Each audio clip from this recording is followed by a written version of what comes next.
Okay. So, we're going to talk about health coaching today. And how do we want to start this? Well, I think we need to say, I'm Chris Kemp, and then you can say, and I'm Sam Kemp. And then together we can say, and we are awesome, and do a high five. I don't know why it sounds really gay, but I'm down.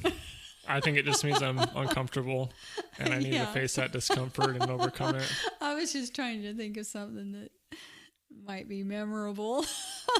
All right, let's do it. Okay. I'm Chris Kemp. And I'm Sam Kemp. And we're together. And we're awesome. One more time. And we're awesome. Woo! It's too far. Yeah, we're too far away from each other. But anyway, high five. High five. Air high five. Yeah. All right. So, health coaching. You've been doing it for a year and a half now, I think. Yeah. I've been at it for now. Is that right? Is that wrong? I've been, when I first started on this journey, it's been over a year and a half. Over a year and a half. Yeah. Awesome. Yeah. It's been great. Well, you've done some health coaching with me. And again, that's what we're going to talk about mostly today. Who knows, we might go off on some random things also, but health coaching is what we're going to talk about mostly. And you did health coaching with me, like you did 3 months. Was it 3 months each time? Is that how long it yes, was? So we did 3 months. We went about 6 months, yeah. 6 months.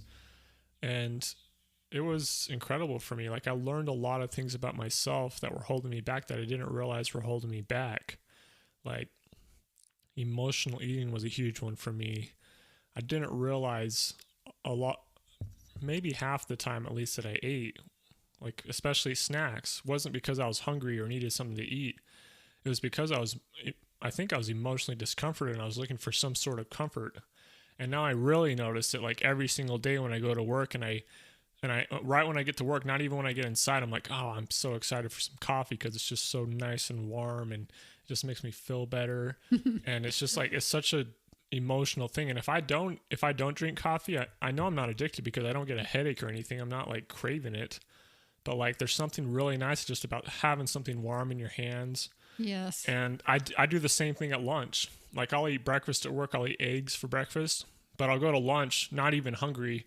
It's just because I am emotionally discomforted because I'm tired of being at my work and I just want to leave, and food tastes good.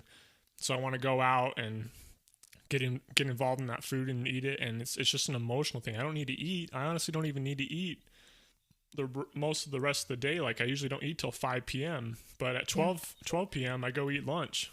Yes. And if I don't eat it, I'm fine till 5. Like there's really no reason why I should be eating besides it's an emotional thing. Yes. And that's really true. And a social thing. It is. It's very social.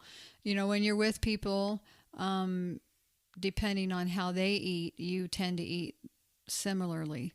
So if you're at a party where everybody's drinking, you have more of a tendency to drink. If everybody's eating Doritos and drinking Diet Coke, you may have more of a tendency to eat Doritos and drink Diet Coke. Yeah. Even if you've never done it before. Yeah. The people you surround yourself with, that's huge. It is huge. And if you have friends that are overweight, you have a tendency to be overweight. Your friends are huge. Who you hang out with, the way they think, the way they eat, all of it. Interesting. I never thought of that. I have a few friends that are overweight, but now that I think about it, I think a lot of my friends nowadays are in pretty good shape. But I also go to jiu-jitsu twice a week. Oh. A lot of my friends are becoming people at jiu-jitsu. And then the people I work with, you know, they all work out and exercise now. It's definitely, my life's definitely turned to 180 the past few years. Yeah, it has. But the reason that they're doing some of what they're doing is because of you and your influence on them. I mean, you're very, very healthy and you take good care of yourself. I think I do healthy things, but it depends on if you're vegan or not too. and That's certain probably things. true. I think, I don't know how influential I've been. Like, I definitely feel like I'm an influence of like how important, like people realize how important I think eating healthy is, and that might influence them a little bit. Like, cause like people are like, yeah, you can cheat, cheating's fine. It's like, oh, it's your birthday. Oh, it's a holiday. And like, I'm pretty against that. Like, I think that's just a setup for failure. Like thinking that way, like, cause there's a lot of holidays in the year, and the whole month of December is a holiday basically. And if you eat bad for a whole month, it's hard to recover from It those is things. hard. And that's something I've had conversations with my clients or conversations about with my clients, because food is a reward for many. In fact, I would say most people, they don't think of food as fuel. They think of it as something, as a reward, and that provides comfort to them. And so some families, they let the children choose what they want to have for their birthday dinner and what kind of cake or whatever treat it is that they're celebrating with, that they put candles on. And so sometimes it's a pile of donuts, and that's probably the most poisonous food you can eat. But we do this because because of our traditions and because of the way we look at food. Food is a reward. Yeah. And then mom making this wonderful meal for us tells us, oh, mom put all this time into it. And it is, she loves me. Yeah. So it's how we look at food. And so I have felt a little funny because I used to do that. I used to do it all the time, and I still do it. I mean, just this morning, what did you have for breakfast? Sourdough pancakes. That's right. Yeah. And I can think of something worse. Yeah. But sourdough pancakes, of course, the fermentation process breaks down the gluten, but it's still flour, it's still grains. Yeah, I don't really feel like they made me feel good. I know Spencer, my brother, he always talks them up, but I think he's full of crap sometimes.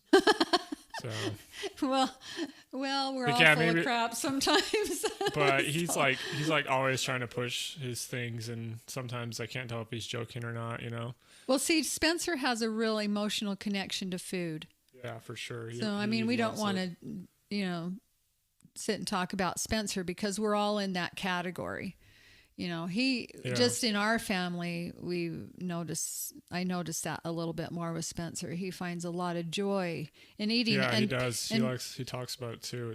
And people do that. It's like on a food channel where they go and try all the new restaurants. Yes. Like he's like that guy. He could be that guy. If you want to know where to eat in Salt Lake City, you'd call Spencer. Yeah. He knows, and he can give you the best deals everywhere. Yeah, he believes in that. I'm on the opposite spectrum, I think. Yeah. I don't know how good it is or bad it is. I just think the more you cheat, the harder it is to be healthy. And I think how you should look at things like right now is, I mean, if you think about like every minute you're a new person.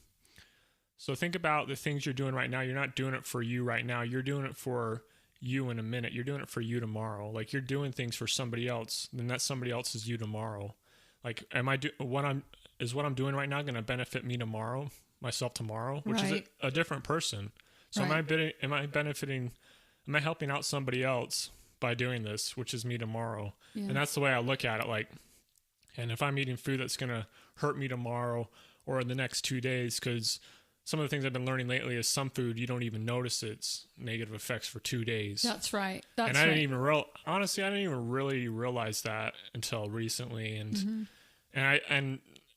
I realize how hard it is to be an actual intuitive eater. Like it's hard to actually just tell what's good for your body. You kind of just have to go off of science and a collection of what other people say about how they feel. But you really have to be careful with that other collection of people. Like everybody around you saying that this makes them feel good or this makes them feel good, because it's really just hard to know. Because like, again, if it takes 2 days for you to notice something, and I bet like 99% of us don't even realize that it takes 2 days. Like when you feel crappy and depressed or sick one day, you're usually like, not like, well, I ate this breakfast burrito from Beto's 2 days ago. I wonder if that's what it was. Because I never think that. And I do that. And sometimes. Yeah. And depression can be linked to how you eat. And maybe, for a while I was thinking like, it's not linked to how I eat because I've been eating really healthy these last 2 days. But the third day before those 2 days, I had a huge breakfast burrito or I cheated somehow. I never counter in that. Like I never add that in and see how that made me feel. And now I'm thinking about it lately and I'm like, I did eat a breakfast burrito 2 days ago and I feel kind of down today for some reason. I wonder if that's it, and it could be it. It could be. And let me just interject something. So I have an elimination diet, and most nutritionists or health coaches, I would say, or even some alternative healthcare doctors. I don't know about medical doctors, maybe some that are on board with alternative methods of healing are, but I have an elimination diet, and it consists of a lot of different foods that tend to cause allergies or that are allergens to people. And the top three are gluten, sugar, and dairy. They cause the most problems in people. They're not the only ones. Yeah. But what I was talking to my nephew, Terry, one day, and we were just talking about the different foods that he was eating. And he said that he notices that whenever he drinks an energy drink, 2 days later, he's really irritable. So he notices that. He did. And he noticed it without anyone bringing it up. That's awesome. And he just connected it. Because I've never noticed it before. Like I had to hear it from somebody else and be like, maybe that's how it is in my life too. And really what it is it's being mindful. So as a health coach, I help you change your habits. I help you change your thinking, because habits are there because of the way we think. Yeah, and that's definitely where it all starts. And I think a lot of the time we don't realize that.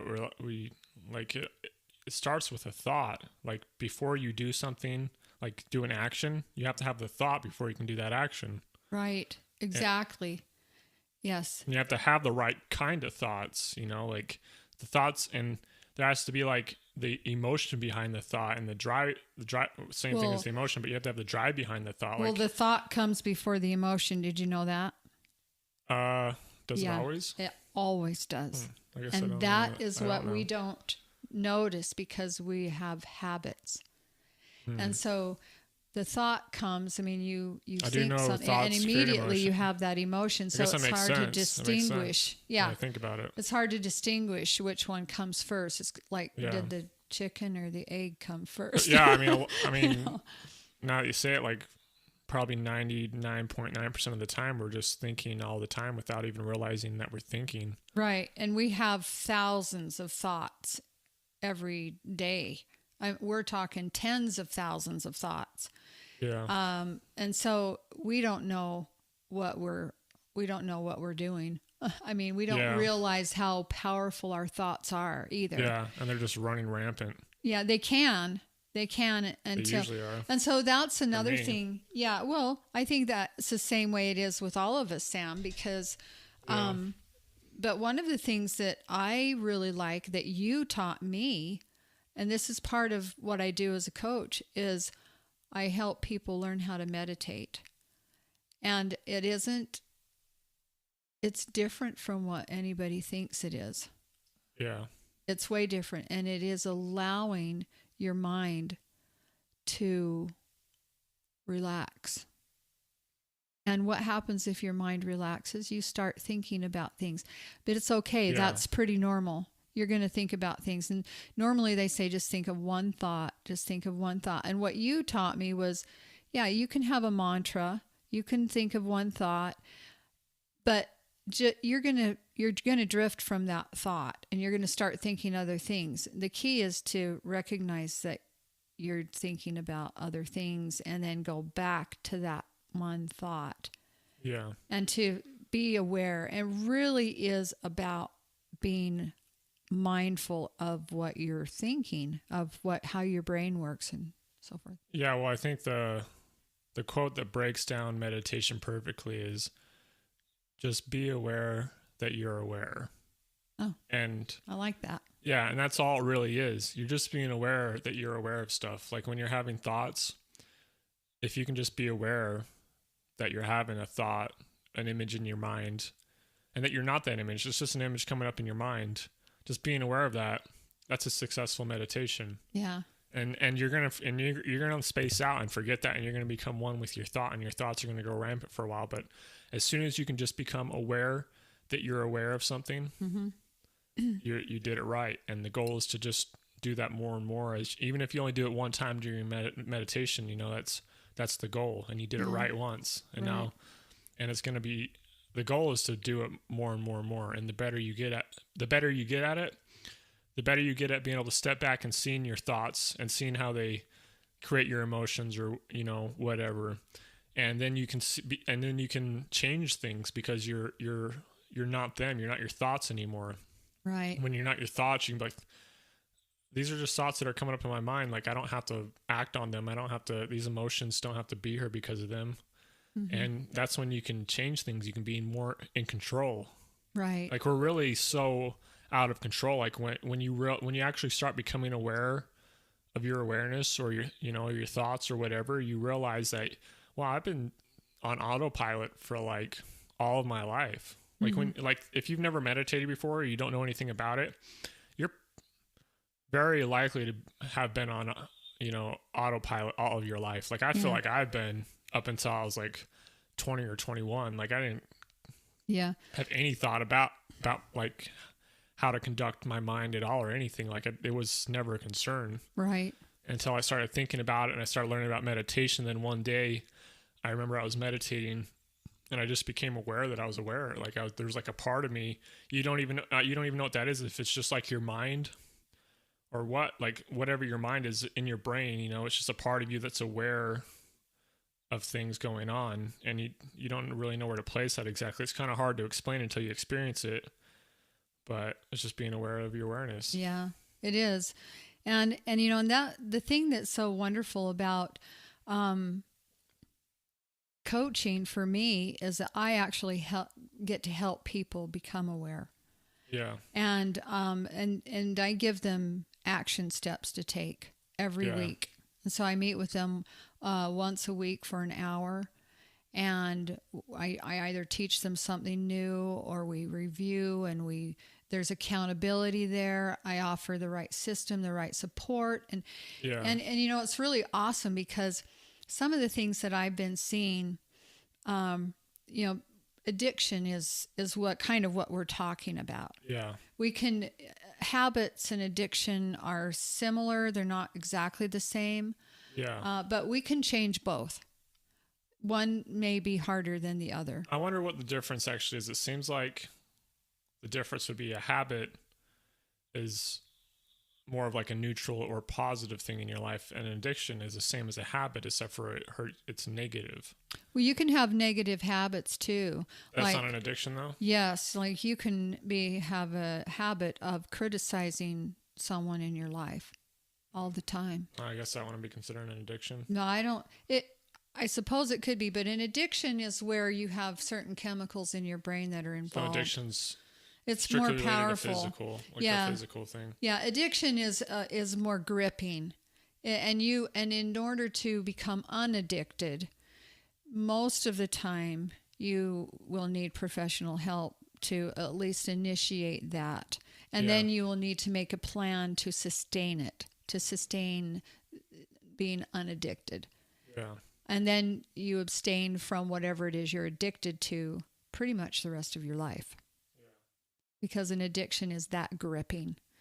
And so most of us, when we think of addiction, we think of drugs, hardcore drugs like meth, cocaine, even alcohol is probably the most addictive substance. Yeah. And then some people consider marijuana addictive. And I suppose for some people it might be, depending on their constitution, their physical and emotional makeup. I would think you would, if we just define addiction and a habit, I think marijuana would be more at the lower. Habit. It'd be in a habit. It'd be in the habit category, because it doesn't have an actual physical so you look side at effect. Right. Well, so you look at the difference. There's a habit. It can be a negative habit. Yeah. Yeah, it can be a negative habit. It depends on why you're doing it. Yeah, it's not always a negative habit. No. There's a few people out there that utilize it appropriately. Right. Or to their benefit. Exactly. And it helps them to survive physically, because we know that cannabis has some amazing medicinal qualities and properties. And so anyway, but yeah, so addiction is, what's the difference between a habit and an addiction and being dependent? I mean, those are very, they all kind of go together, but they're all a little bit different.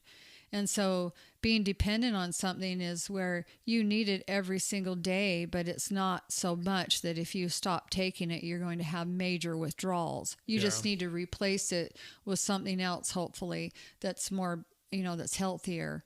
Yeah. So you can become dependent on something. I think people become dependent on coffee to wake them up in the morning.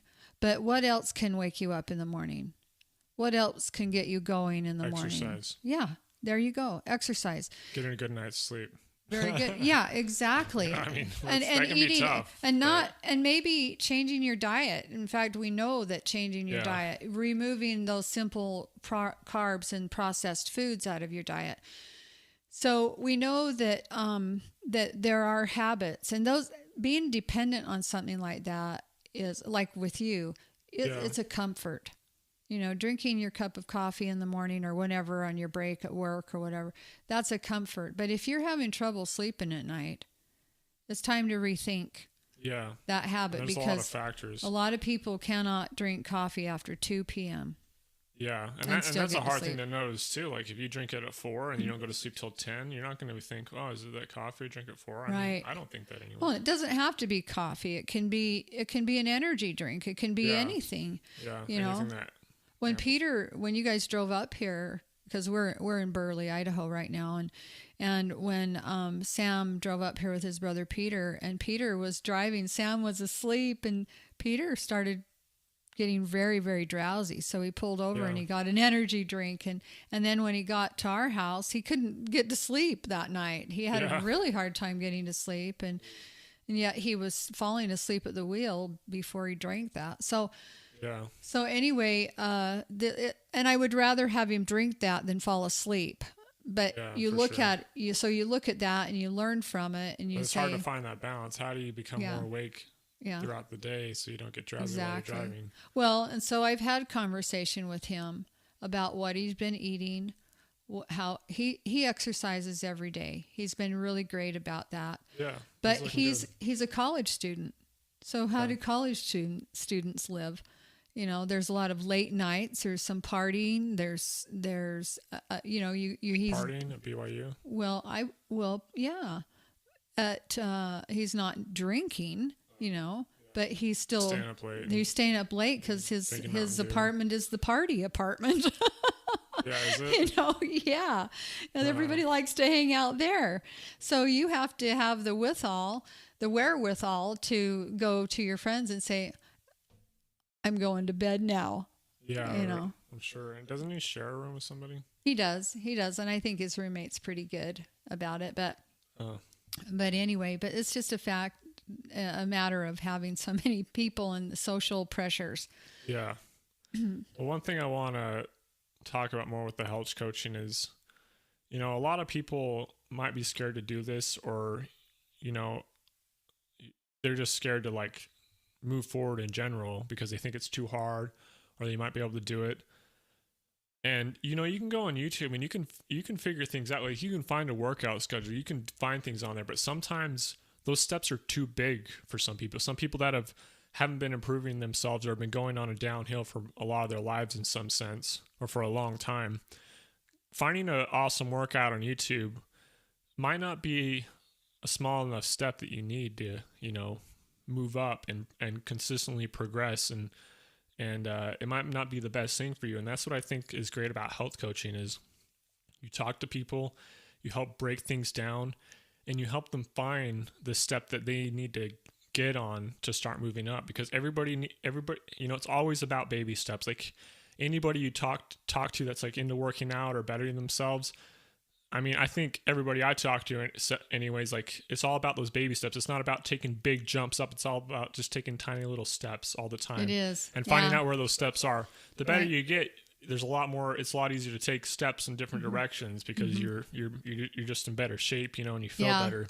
But when you're in a lower place and you haven't been on a road of progression for very long, it's hard to find where that step is for you. And it's hard for people to look this way, and let me see if I can word it right, but sometimes it's really important not to aim too high. Right. It's important to aim low. But even though you're aiming low, you're still aiming up. And sometimes that doesn't seem like anything, you know, like it seems like you're too good for that. I mean, a lot of the time, like cleaning your room or cleaning your car, you know, it's like sometimes it seems like you're too good for that. But aiming low, but still aiming up, is just because you're aiming up. That's something worth doing. Like you're improving your life, and that's where you need to start.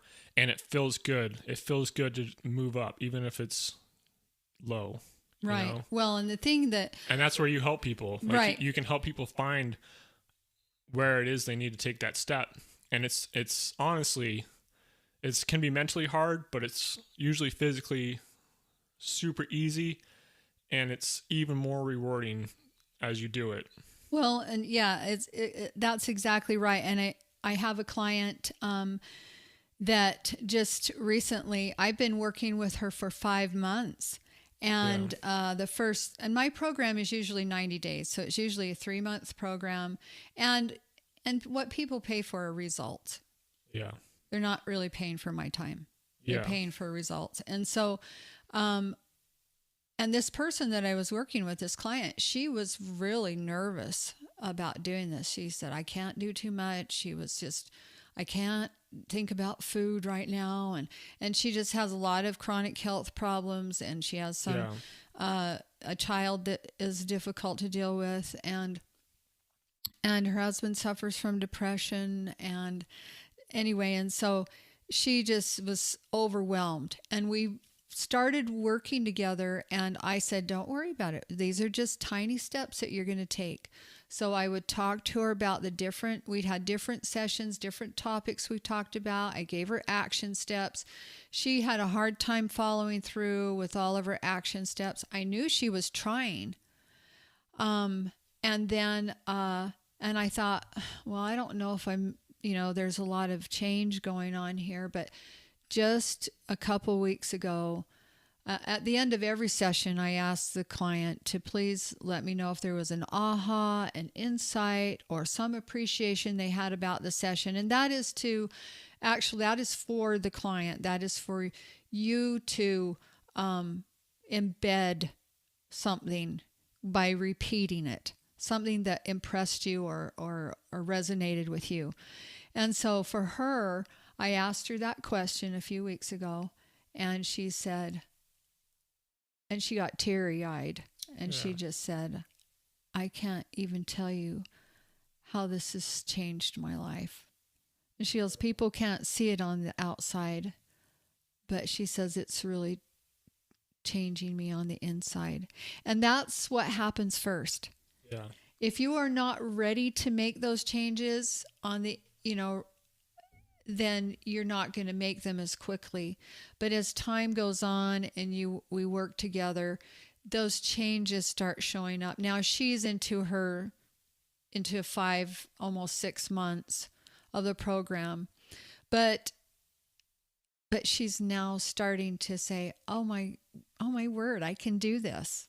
Yeah. I can do this. And the steps are still baby steps.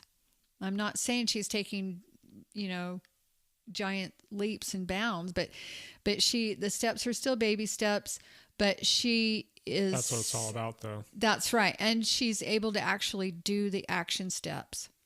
So that is huge.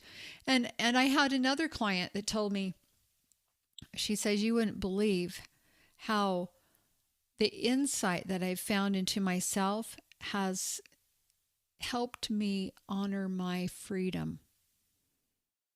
She said, new health honors freedom.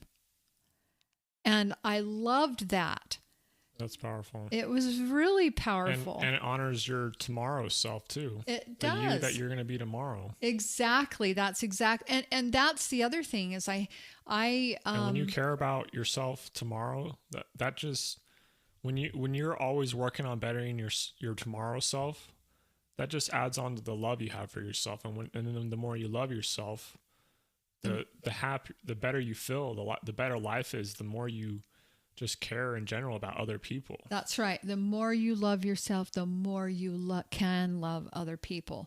Yeah, it's powerful. You have a lot more capability or ability to serve and love other people. And that brings around another thing I want to talk about just for a second is people talk about being selfish and like only spending time on themselves, but that is extremely important for you to be able to help the world. I mean, that's right. You need to improve. How can you help the world when you can't even help yourself? How can you improve the world when you can't even improve yourself? If you're going out to improve the world and you don't even have your own life in order or can't improve yourself, you're probably hurting the world more than you're not. And along with hurting yourself, most. And the thing to realize, is that we get stuck. We get stuck, we spin our wheels. If we are overweight and we've tried 10 different diets and nothing seems to work and our self-esteem suffers. We think that we're not good enough. We think that we can never do enough. I can't eat right. My body is just, it's not going to work for me. I'm the exception to the rule. Well, there are no really exceptions to the rule. Yeah. It's just that you haven't found the right method or you're not aiming low enough. Right. Maybe you're not aiming low enough. And this is what I've noticed with my health clients is that they begin to lose weight. So because it is baby steps, it is a beginning.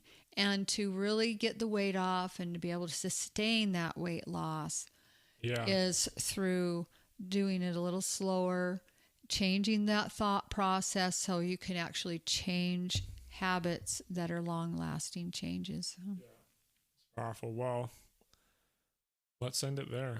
Okay. We're at 30 minutes. So if you'd like to get in touch with me, then you can email me at chriskcoaching@gmail.com. I have a newsletter that I send out. I usually send it out once or twice a month, depending on my schedule.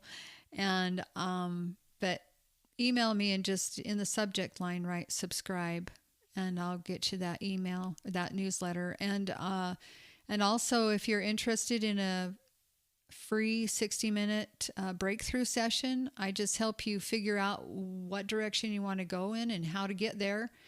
And just email me, let me know. I'm also on Instagram at healthcoach_herbco because I'm also a medicinal herbalist, and I teach medicinal herbal basics classes, and our part 2 class is beginning in January on Wednesday nights here in Burley. So it is in person. If you're listening to this and you live close to Burley, then come. Also, if you're interested in having me come and teach in your area, if you're close by like Salt Lake or Boise or somewhere like that, I would be happy to come and do a 1-day workshop on medicinal herbs or any health subject that you're interested in. Just email me and let me know.